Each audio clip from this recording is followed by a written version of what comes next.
Hi, my name is Eva Steiner, and this is my project Psychotherapists Around the Globe. I am interviewing the psychotherapists around the world and asking them the same 8 questions. I am wondering how mental health profession is in their country. Today we are going to... Thank you for doing this interview with me. I am looking forward to it. But before we start, can you tell me a little bit about yourself? Yeah, for sure. Well, thank you for having me. That's the first thing. My name is Korisma Grant, and I'm a licensed psychotherapist in the United States. I earned my master's of social work degree from the University of Michigan in Ann Arbor, Michigan. And I'm a founder of Safe Point Counseling, and so that's a private practice that specializes in anxiety, depression, and trauma. Okay, so can you tell me a little bit about your culture? What is some holiday or tradition that your country celebrates? And if your country would be an emotion, what emotion would it be? Yeah, for sure. So I would say, well, I think it's widely said that the US is a melting pot of cultures. There are people from all over the world here in the US. So there's a wide range of nationalities and ethnicities. So I think in a traditional sense, people may think some cultural things are like American football and hamburgers and hot dogs, but I think that's a very limited view of American culture because it's so many diverse cultures and people here. When it comes to holidays, there are a few major like federal holidays. So when I say federal holidays, I just mean that they're technically observed throughout the country, and a lot, or if not most, businesses or organizations will have the day off for these holidays. So some of them include like New Year's Day, Martin Luther King Jr. Day, President's Day, Memorial Day, Juneteenth, Independence Day, Labor Day, Veterans Day, Thanksgiving, and Christmas. Those ones are considered like federal holidays here. Just curious, but what do you do for a President Day? That's a good question. I think most times it's like people are just off. They're off of work, or kids are off of school. Because President's Day is supposed to like honor, I think it's George Washington and Abraham Lincoln's birthday. So I don't know if many people or how many people do something specifically to honor that. But it is a day off for people. Good question, though.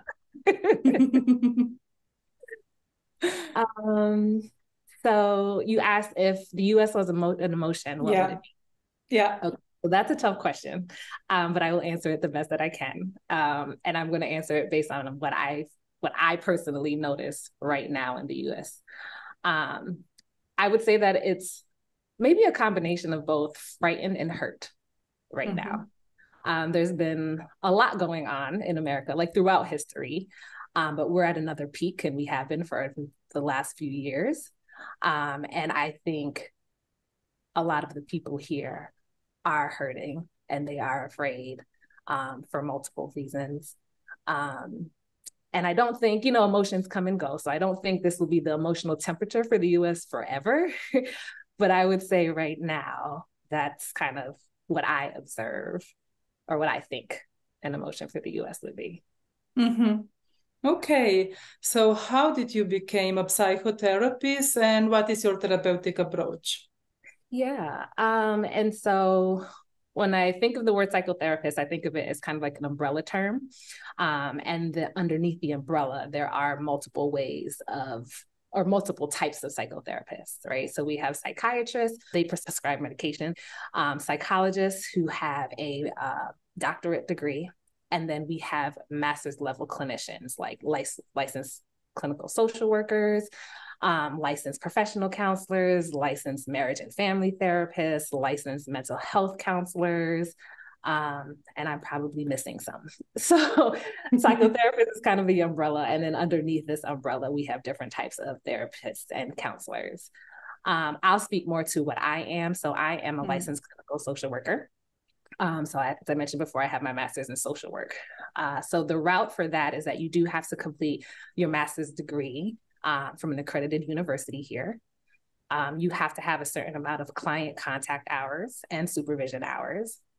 And you also need to pass your licensing board exam to be considered like a licensed clinical social worker, which then can practice psychotherapy. All of the different, I mentioned the umbrella and all of those different types of psychotherapists.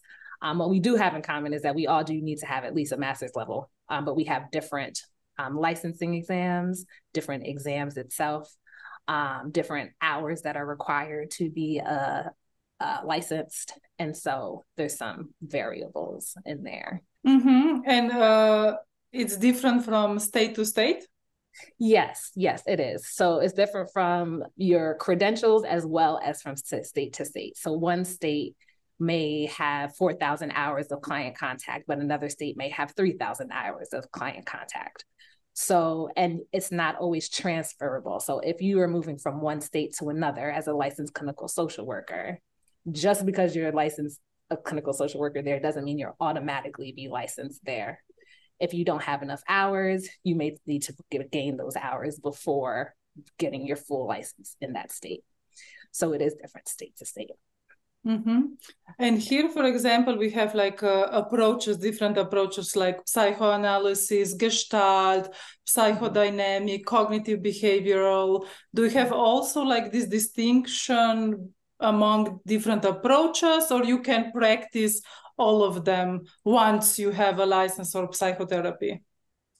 Well, so there are different distinctions, and what people decide to do after they finish their schooling and get their license is kind of up to them in terms of what they will hone in on or pursue more training in. So some people, throughout school, they did have more of a cognitive behavioral therapy focus, and they may continue with that. Some people may have more of a dialectical behavioral therapy, DBT, focus, and they may continue that and continue education in that form. Other people, right, they may pursue more psychoanalytical, like you said, psychodynamic, somatic-based trainings. And so I'm more of a somatic-based trainer, but I do pull from things like psychodynamic theory. I pull some from cognitive behavioral therapy, like motivational interviewing, parts work, even polyvagal theory. Those are some of the things that I pull from. So I have a kind of eclectic approach to therapy. Yeah. Sure. I think usually we mix, at least I do similar. I take from different approaches. My base is psychodynamic, but then with years of work, I take from everything. Right, exactly. I'm very similar. Okay, so how society looks upon psychotherapy or any psychological help? Yeah, I would say nowadays there's less stigma than there used to be. There is still stigma, but it's less than before. Yeah. I think a lot more people are curious and open to pursuing therapy and psychological help now than, like when I was younger or when I was a kid growing up. But you will see pockets of places, and also I think because the US has so many different cultures, that also plays a part in some cultures may frown upon it or may not see as something that someone needs to or should do. So it really depends. But I would say overall, there's less stigma than there has been in the past. So what are these beliefs that come under stigma? What did you notice? Yeah. So I think depending on some people, their family, or they believe that if there are any issues, it stays in the home. We don't talk to people outside of the home about things that are in the home. Concerned about, the appearances, keeping up appearances, that can impact that. Some people may think that actually it's really not that bad. We'll just muscle through it and we'll get over it. We'll blush, push it under the rug and act like nothing is happening, or it'll be fine. We'll just get over it. Hear a lot, if you go to therapy, you are crazy. Did you notice this stigma also in the States? Yeah. Yes. I would say that people are trying to refrain from that word, but that's exactly what it boils down to. Okay, so what is your society teaching about child-parent relationship, and whether these values of society also affect how you design your intervention in the therapy sessions? Yeah, yeah. So child-parent relationships can be and are talked about in psychotherapy in the US. How clients are impacted by their parents for the better or the worse is not off limits here. It's actually probably pretty common, I would think. Of course, there are some variables. Like when I think about, different cultures, right? They might not be so open to that, but the therapy space is conducive to allow space for it. So not every therapist will address it the same way, but it is a topic that is allowed, permissive, lawful. It's okay to talk about it here. So I know for me personally, with addressing child-parent relationships, I am curious about a client's relationship with their parents, especially if I'm seeing parallels between dynamics between them and their parents and dynamics between them and other relationships in their lives.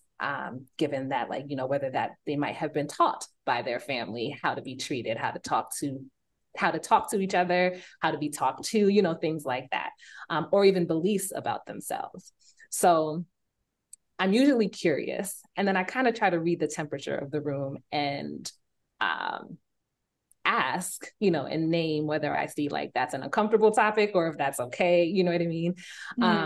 Explore from there, right? It's more of also wanting to make sure that I don't push an agenda of mine, but wanting to make sure I'm addressing what the client wants to, but still naming some observations that I have. So that's kind of how I approach parent-child relationships in the therapy room.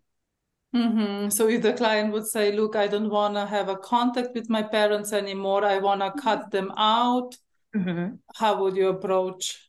Yeah. So I would be curious, especially if I didn't know anything about the dynamic. So I'd ask them to tell me more for sure. And at the end of the day, my job is to empower my clients to make decisions for themselves, right? So if that is their decision, right, then we work with whatever their decision is. But I don't try to push one way or the other. Yeah. Okay. So the fifth question, what are the learned beliefs regarding client-therapist relationship, and can the relationship continue outside the therapy once the therapy process is over? Yeah. So the client-therapist relationship. So when clients come to therapy, they often, it seems, or an observation of mine is either they want or expect the therapist to tell them what to do. Which is always funny to me because I think about when we're kids, we always kind of want autonomy. We want to just do whatever we want and have, all these choices. But then when we grow up, we kind of wanted to be told what to do. Oh, that's a good observation. I haven't looked at it that way. Yeah, it's so interesting to me. So I will notice that clients will come in wanting that. And so they are also open to understanding and learning. Like, my job isn't to tell you what to do, right? My job is to empower you. So they are open to that. Sometimes, it's important to have boundaries, appropriate boundaries with my clients, at least, because sometimes it can be, depending on the person, it can move towards feeling like a friendship for them, or, you know what I mean? And so it's important to have the boundaries where it's still a client-therapist relationship in a way that's supportive and helpful to the client, right? That you connect and can help the client feel safe. And so sometimes clients, they don't necessarily trust either the therapist or the therapy process going into it. But over time, with building rapport, they really find it to be a place where I can tell you anything and it stays here, it leaves here. This is my time, right? They start to shift from focusing on what I want for them or my answers to this is about me. And so that's always great to see that shift. Yeah. So yes, and then you asked if the therapy relationship can continue after therapy ends. So in my field, no. So as a licensed clinical social worker, once the therapy treatment is ended, the relationship ends. We are not allowed to be friends or have any kind of relationship during the therapy process or after, unless the client wants to come back to therapy, and then we will resume the client-therapist relationship. In some approaches, for example, you can wait 6 months or 2 years, and then you can, I don't know, create friendship or even a romantic relationship. But in your approach, it's like, no, that's it. It's exclusive to client therapist relationship. Yes, that's how it's supposed to be, like according to like our code of ethics. Do you have any board or entity that take care of potential abuse regarding that?